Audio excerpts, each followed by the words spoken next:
J'ai trouvé un lieu pouvant m'accueillir. J'ai prévu d'y installer 9 bacs pour accueillir plusieurs centaines, voire milliers de plantes carnivores. J'ai décidé de fabriquer mes propres cadres en bois. Je te raconte tout ça. Bonjour et bienvenue à toi dans ce deuxième épisode d'une série de vlogs où je partage avec toi mon installation dans de nouvelles serres. Passionné de plantes carnivores depuis mes 10 ans, je commençais malheureusement à manquer d'espace pour les cultiver, continuer de développer ma collection et ma production. Après beaucoup de réflexions, ces réflexions-là, je te les ai partagées dans l'épisode numéro 1. Donc si tu ne l'as pas vu, je t'invite à aller le voir. J'ai trouvé un lieu pouvant m'accueillir, pouvant accueillir mes plantes carnivores et j'y ai également trouvé 2 gars en or avec qui m'associer entre guillemets puisque je ne suis pas vraiment associé avec eux. Ils ont décidé de m'ouvrir leurs portes. Et ces 2 garçons-là, c'est bien Michael et Florian. Avec cette chance, avec cette opportunité que les gars m'ont offert, j'ai prévu d'y installer 9 bacs pour accueillir plusieurs centaines, voire milliers de plantes carnivores. Pour donner les meilleures conditions de vie à mes plantes carnivores pour leur élevage et donc pour leur bonne santé, également on va pas se mentir pour économiser un peu d'argent et avoir tout exactement comme je le souhaite, j'ai décidé de fabriquer mes propres cadres en bois. Allez, prenons 3 minutes pour que je te montre comment est-ce que j'ai fait. J'ai déjà construit une quarantaine de bacs à réserve-taux pour mes plantes carnivores depuis que j'ai commencé. La première étape a été de décider finalement quel type de bac est-ce que j'allais construire puisque 2 options s'offraient à moi. Des bacs au sol ou alors des bacs à étage. Pour avoir déjà tenté l'expérience des bacs à étage dans mes 2 anciennes serres, les 2 anciennes, les bacs en haut avaient beaucoup de lumière, ce qui était vraiment bénéfique pour les plantes carnivores, mais malheureusement ceux qui se retrouvaient au sol, avaient moins accès à de la lumière, étant donné que les bacs du haut, leur faisaient de l'ombre, malheureusement. Et donc les plantes qui étaient dans les bacs du bas avaient malheureusement quelques carences en lumière notamment.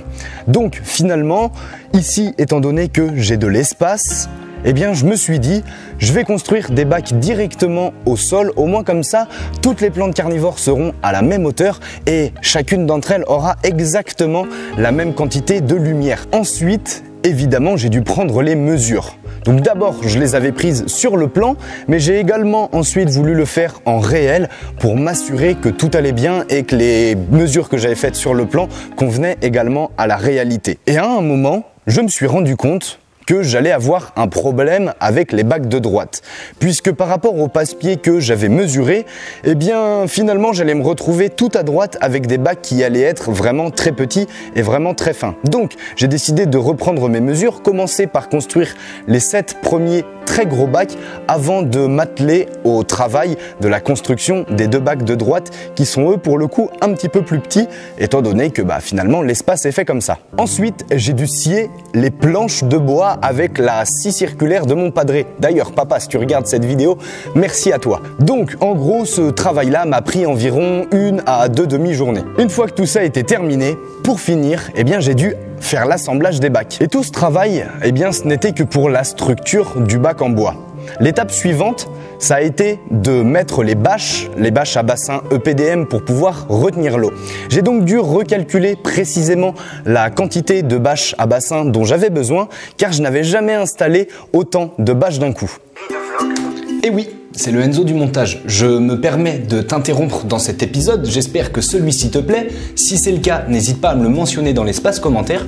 Je me permets également cette petite interruption pour te parler rapidement des vêtements les dents de la terre, que ce soit les t-shirts, les débardeurs ainsi que les sweats pour les femmes, les enfants et également les hommes.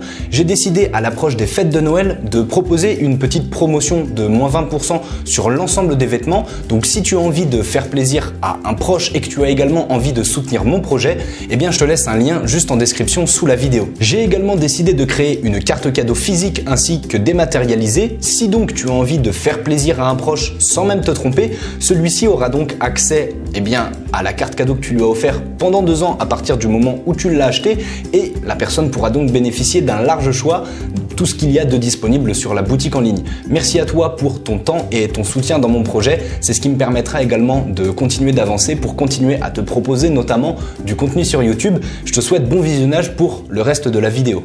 Allez, on met un chrono sur 2 minutes et je te raconte tout ça. Sans bâche, eh bien on n'aurait qu'un seul cadre en bois, tu te doutes, donc incapable eh bien, de retenir l'eau. Or, dans le milieu naturel des plantes carnivores, elles sont souvent immergées, elles sont complètement remplies d'eau, les pieds dans l'eau.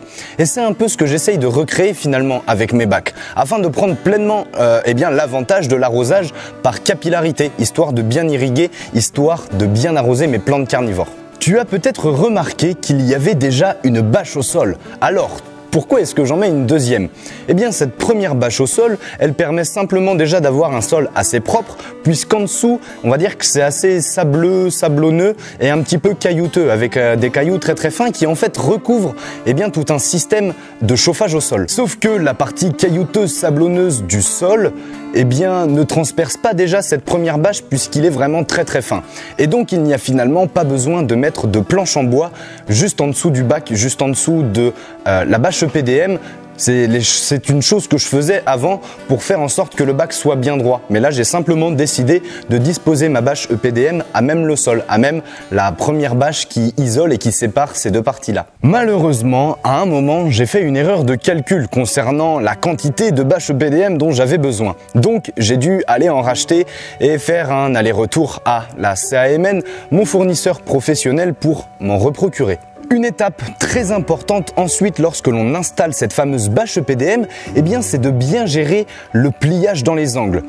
Pour cela, il suffit simplement de mettre du poids au fond, que ce soit par exemple avec un morceau de bois, avec une balle de tourbe par exemple comme je l'ai fait, pour pouvoir faire en sorte que la bâche soit bien calée et qu'elle épouse bien les angles pour éviter qu'elle se détende avec le temps et faire en sorte qu'on puisse vraiment y placer un maximum de peau. Puisque une bâche qui n'est pas bien tendue et qui n'est pas bien installée dans les angles au niveau du sol, eh bien finalement va être en pente un petit peu et donc nos pots, lorsqu'on les disposera dessus, seront également eux eh bien un peu de travers et n'auront peut-être pas accès à l'eau. Donc si on veut vraiment faire en sorte que tout le monde soit bien arrosé, soit bien irrigué par capillarité, eh bien c'est important que les angles soient bien faits pour que notre bâche soit la plus à plat possible. Avec cette fameuse bâche EPDM, on peut avoir quelques problèmes liés à l'échauffement de celle-ci et donc l'évaporation de l'eau due à la chaleur puisque la bâche elle est noire. Et pour ça, il existe une solution.